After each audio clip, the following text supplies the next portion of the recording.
সব মানুষ এই রেগুলার জিনসেং টাইপের অ্যান্টি এজিং হার্ব ইনটেক করে তাদের যে বয়স বাড়ে না, তার মূল রহস্য হচ্ছে এটি।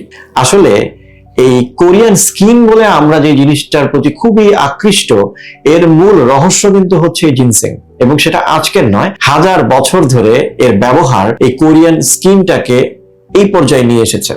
কোনোভাবেই মেলানিনের ওভার অ্যাক্টিভিটির কারণে ত্বক কালচে হতে দেয় না, বরং ধীরে ধীরে ত্বকের যে স্বাভাবিক রং তার থেকেও কয়েক শেড আরো উজ্জ্বল করতে সাহায্য করে এই জিনসেং। মজার বিষয় হচ্ছে এই যে জিনসেং এর জিনটনিন, এই ইনগ্রেডিয়েন্টটা একটা বিশেষ ধরনের নিউট্রিশন পৌঁছে দেয় আমাদের হেয়ার ফলিকলে, যেটা ইন ভিট্রো স্টাডিতে বেরিয়ে এসছে যে এটি হেয়ার ফলিকলকে প্রলিফারেশন অর্থাৎ বিস্তার লাভ করতে সাহায্য করে। এই যে একদিকে চুলের গোড়ায় পুষ্টির নিশ্চয়তা, আরেকদিকে চুল গ্রো করার যে অ্যানাজেন ফেজ সেটাকে দীর্ঘায়িত করা, এই দুয়ের মিলে যে ইফেক্টটা পাওয়া যায় সেটা হচ্ছে নিউ হেয়ার গ্রোথ। এজন্য আমরা যে কথাটা বলে থাকি সেটা হচ্ছে আসলে তেল দিয়ে চুল গজানো সম্ভব না, চুল আমার শরীরেরই একটি অংশ।